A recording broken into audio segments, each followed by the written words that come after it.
What's up, viewers? What's up, viewers? It's me, Chi. Welcome back sa channel ko. Tara, samahan nyo ako sa isang bagong vlog. Pero bago ang lahat, papasukin natin ang intro. Intro, pasok.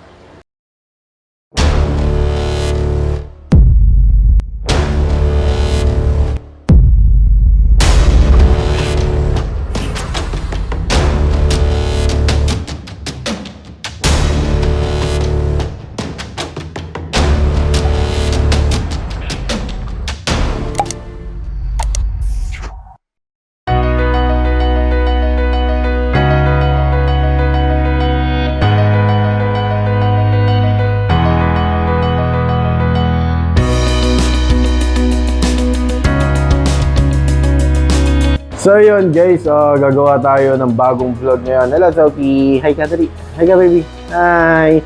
So yun, gagawa nga tayo ngayon ng enclosure para dun sa mga alaga akong sulcata. So DIY lang to. Pipilitin kong mapakita sa inyo ng detalyado kung paano ko gagawin and sana magawa ko ng maayos dahil first time kong gagawin to, okay? Subukan ko rin ibigay sa inyo ang detalye ng mga presyo na gagastusin para magkaroon kayo ng idea kung maisipan nyo mag-DIY. So tara, umpisahan natin. Pakita ko sa inyo kung ano yung plano ko.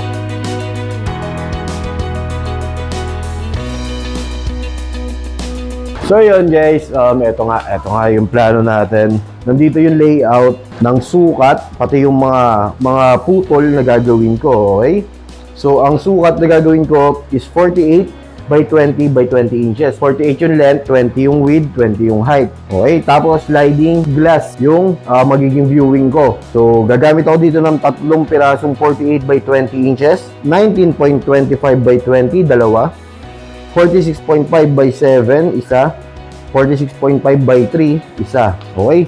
So, eto naman yung gusto kong maging kalabasan. Credit kay Chong Jason Castro kasi ganito yung ginawa niya nung nakaraan nung nagsulkata siya. Ganun lang kasimple. Tapos dito maglalagay tayo ng sliding glass. Okay? So, ayun. Tara, umpisa natin. So, ayun. Nakalatag na dito yung 8 feet by 4 feet natin na 3/4 marine plywood.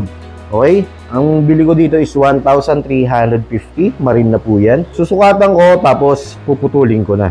Okay guys, so yun. Tara, umpisa na tayo. Ang unang gagawin ko is hahatiin ko sa gitna itong 8 feet natin na 3/4 marine plywood.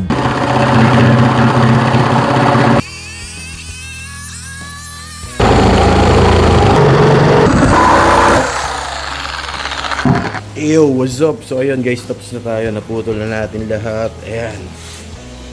Ito yung dalawang pangharap. Ayan. Medyo nagbago decision ko kanina. Ginawa kong 6 inches na lang tong taas. Tapos ito 4. Parang 3 inches yata yung kanina. Okay? So ito yung gilid. Magbubutas pa ako dyan. Maglalagay pa ako ng vent dyan. Tapos ayun, ito yung tatlo. Isang likod, taas tsaka baba. Ayos. So tuloy ko lang. Assemble ko na. So ayun guys, naisip ko bago ko i-assemble, liyahin muna natin para mas smooth yung mga kahoy natin, di ba?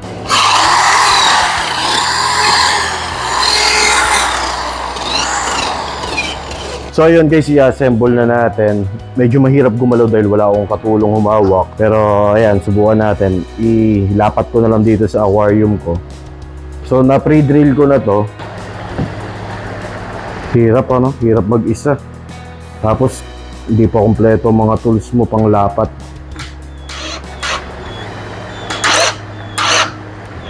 Yun, okay. Pasok. So, ganun na. Siguro mga 5 lang dito. Tapos, rack na.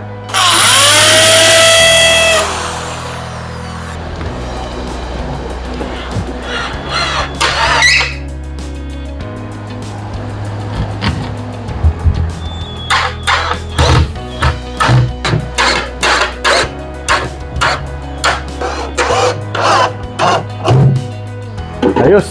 So ayan, nakaporma na.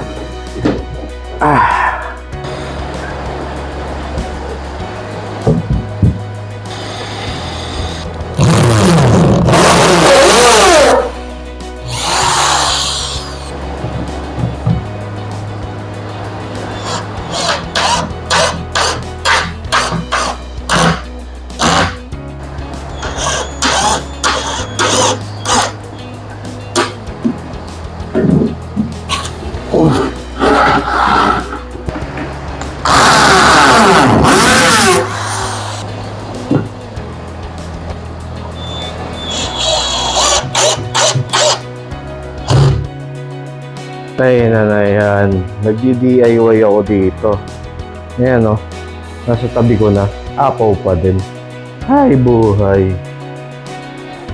So, ayun guys, naiporma na natin yung enclosure natin. Ayan, ang gagawin ko na lang ngayon, mag-waterproof ako dito sa ilalim. Bakit? Ba't ko gagawin yun?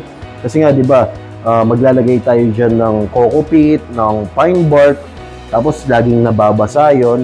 So, iiwasan natin na mabulok tong bottom panel natin para mas matagal natin magamit to, di ba? Waterproofing, nabili ko lang to sa sa Shopee.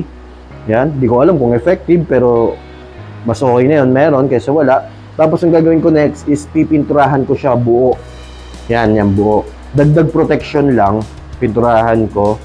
Tapos, ayun na, gawin ko muna to. Mamaya, explain ko naman yung mga next step na gagawin ko.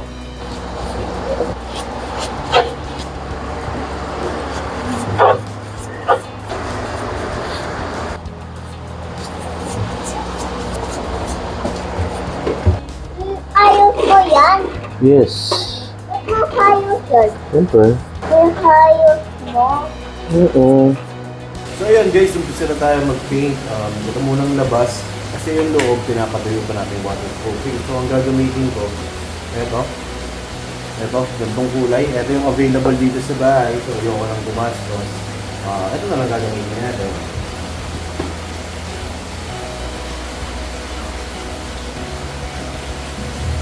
Okay, so tayo sa first coat. Gawin ko yung ibang sides naman, tapos second coat tayo. Tapos balikan ko kayo pag medyo okay na yung pagpipintura. Hindi ko napapakita sa inyo kung detalye. Yo, what's up? So yun guys, I'm back. Ito gagawin ko ngayon. Maglalagay ako ng exhaust dito. Actually, ginawa na yan bago magpintura. Pero kasi alam ko na pagod na ako noon, pininturahan ko na lang para matuyo agad, okay? So magbubutas ako ngayon. So dun din sa kabila, ganun din gagawin ko. Isa pang ganito. Tapos rack na yan.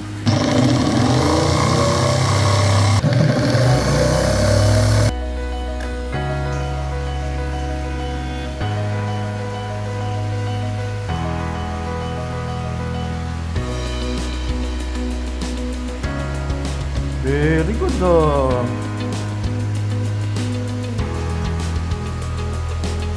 P. Galing mo? Magaling ikaw? Yo, what's up? So yun guys, ito naman ang next na ginagawa ko. Ito yung magiging ibabaw ng enclosure natin. So yung nabili ko, kala ko marami na. Bitin pala. Ayan o. So 4 lang. Pwede rin kayo gumamit guys ng insulation. Yun, okay rin yun. Pero ito yung naisip kong gamitin. Kaso nga mali ako, kulang yung nabili ko. Kala ko kasi mahaba na. Okay guys, ito naman ang next na gagawin natin. Ang gagawin ko is i-install ko na yung magiging lighting natin. Okay? So dalawa yan. Ang mangyayari, isang UVB, tapos isang CHE. Okay? Wala akong UVA. So ang gagawin ko, ito nga. Bumili ako nito sa Shopee. Actually mura lang to kasi kesa dun sa mga nabibiling dome light na branded para sa reptile. Tingin ko pareho lang naman ang purpose yon. So yan ang naisip kong bilhin. Mas maganda pa itsura. So ikakabit ko yan dito. Yan, kabit ko yan dito. Tapos magbubutas ako dito para labasan ng wiring natin. Okay? So yun guys, eto na, kinakabit na yung salamin natin. Ito yung medyo matutong presyo dito sa project natin.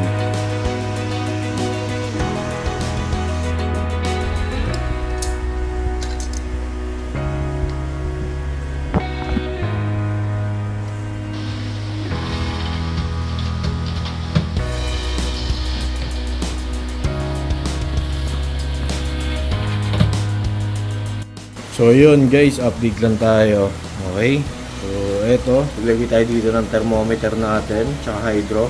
Tapos sa pen, naglagay na rin ako ng sa pen. Naisip ko lagyan ko ng sa pen para pag maglilinis ako, madali kong matatanggal yung mga ilalagay kong pine bark, coco peat, yun. Mas madaling malinis. Tapos bukas wiring na lang ako. Tapos pwede na silang ilipat dito. Ayun. Lapit na, konting-konti na lang. Ayos. Good morning. So ayan guys, ito yung enclosure ko na pinaglalagyan ko ng sulcata. So ayun, medyo maliit na sa kanila. Kaya kailangan ko nang ilipat. Okay? So for sale na rin to. For sale na to. Out ko na to. Kasama yung stand. Stand. Okay na din sila lahat nasa height. Maga pa eh. Pero magsusuko ko ngayon. Ayun guys, so ito ang ginagawa ko naman ngayon. Wiring na po tayo. Ito, pang control natin ng temperature. So yan. Simple wiring lang naman to, hindi naman kailangan ng electrician, kaya nyo na yan. Intindihin nyo lang maigi yung nakalagay sa likod. Pwede naman kayo gumamit guys ng mga branded na ganito na naka-design talaga para sa reptile. Pero ito lang yung ginamit ko kasi ito yung mas mura. Tsaka okay naman, nagamit ko naman ng matagal, diba? So ayun, ito wiring, dito pinadaan, ayan, tapos yung ilaw, ayan, yung ilaw ko, wala pa, di pa nakakabit yan.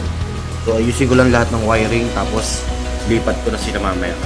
Yun, tapos na ako guys sa electricals, okay na, ito, working na.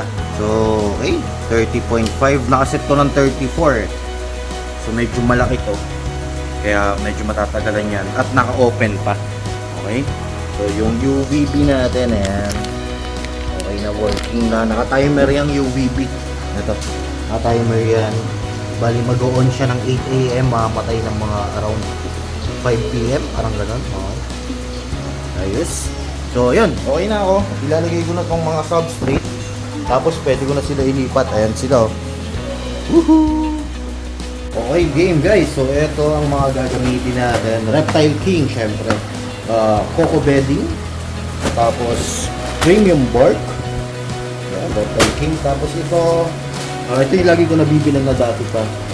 Coco pit na moist. Ayan. So, dalawa. Unang lagay natin itong Coco pit. Hello! So, ito, nandito pa rin itong albino natin. Okay. Ito yung hide nila guys. Ito pa rin yung gagamitin ko. Baka gawin kong dalawa yung hide. Okay?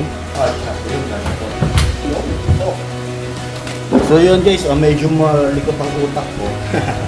So gagamit ako ng rubber mat. Coco bedding. Actually, dami pala na ito.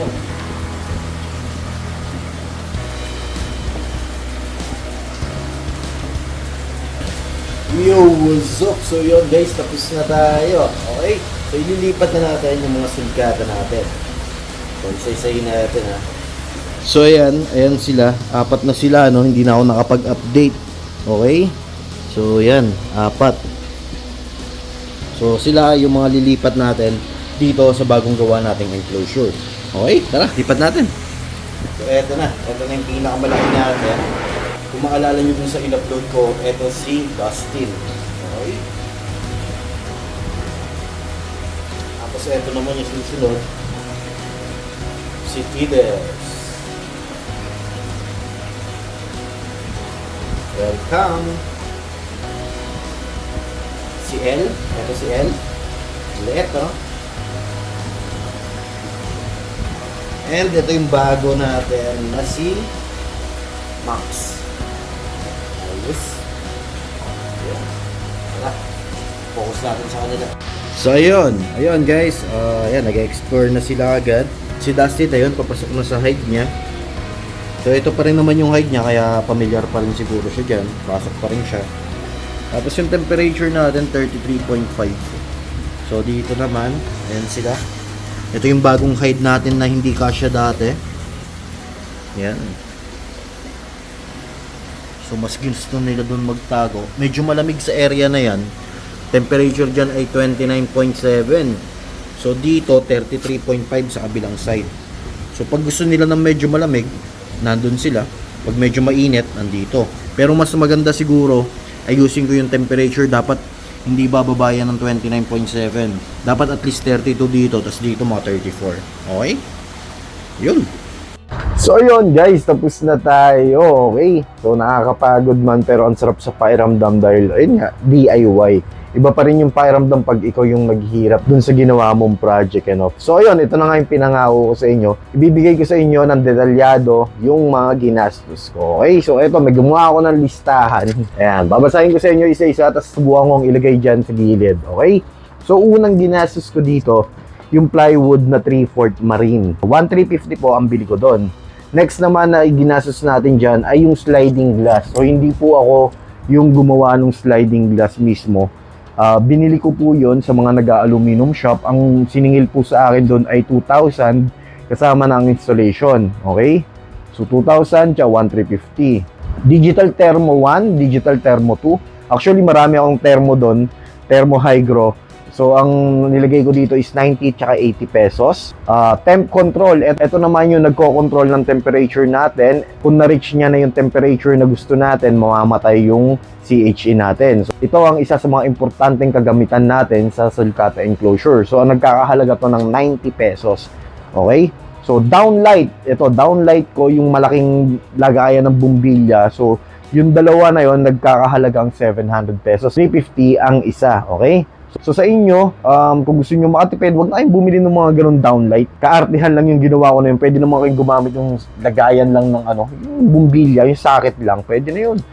Pero kung meron naman kayong budget, bumili na rin kayo nung sinabi ko dun sa vlog na meron na bibili na naka-design para sa mga reptile. Pero yun, mas mahal talaga yun. Okay, next naman natin. Etong Reptisan UVB 10.0. Stock ko na to kasi nga may enclosure na ako. So, dinilipat ko lang. Pero sasabihin ko na rin yung presyo para magkaroon kayo ng idea. 1,650 po ang bili ko doon sa UVB na Reptisan. So, may mga ibang brand po dyan na mas mura. Nasa sa inyo po yan kung anong gusto nyong gamitin. Next naman natin, CHE or Ceramic Heat Emitter, 50 watts po. Generic lang itong binili ko, 130 pesos. All goods naman. Matagal ko nang gamit yung isa. Actually, nag-i-stock na nga lang ako ng ganito kasi nga, if ever na mapundi, at least meron ako agad backup, di ba? Okay, next naman natin. Ito naman yung mga binili ko kay Sir Arnel Cinco ng Reptile King. Maraming salamat, boss. Reptile King Premium Pine Bark, 400 pesos. Reptile King Coco Chips, 300 pesos. And yung Momoy feeding dish na large, 350 lang yon. Optional naman to, itong gantong feeding dish. Pero maganda kasi quality nito, umiinit din. Next naman na binili ko sa Shopee rin, vent grill plate. Ito naman yung ventilation niya sa gilid, 86 sa 2 piraso. Waterproofing, ito naman yung flooring na enclosure natin. Para mas maproteksyonan natin yung marine plywood natin. So nilagyan natin ng waterproofing yon. Tapos aluminum foil. Pwede kayong gumamit dito ng insulation. Yung nabili ko is 74 pesos lang din sa Shopee. Ito naman yung nasa ibabaw sa ceiling ng enclosure. Yung mga kinailangan ko sa wiring, umabot ako ng 500 pesos. Diyan, di ko na i-breakdown. So, ayun. Ang total nito is 7,900 pesos. Okay?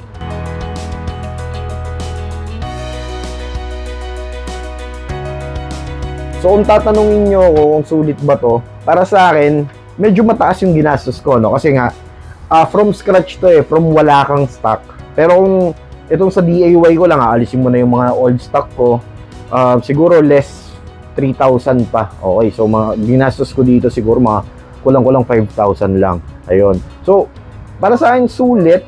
Pero kung wala kayong oras at meron naman kayong pambili, bilhin na lang kayo ng mga enclosure. Marami namang gumagawa dyan. Meron din ready-made si Sir Arnel Cinco na PVC. Ang ganda nun. Imported pa, di ba? So, para sa mga walang oras, pwede kayong bumili. Pero para sa mga gusto mag-DIY na mga nag-enjoy lang dyan at gusto rin makatipid, pwede nyo subukan to. Kasi 7,900 pesos, lahat na yon, kasama na yung mga accessories. So, ayun, tapos na tayo sa vlog na to. Medyo mahaba yung vlog, pero sana nagustuhan nyo at may natutunan kayo at makatulong sa mga future projects nyo itong vlog ko na ito.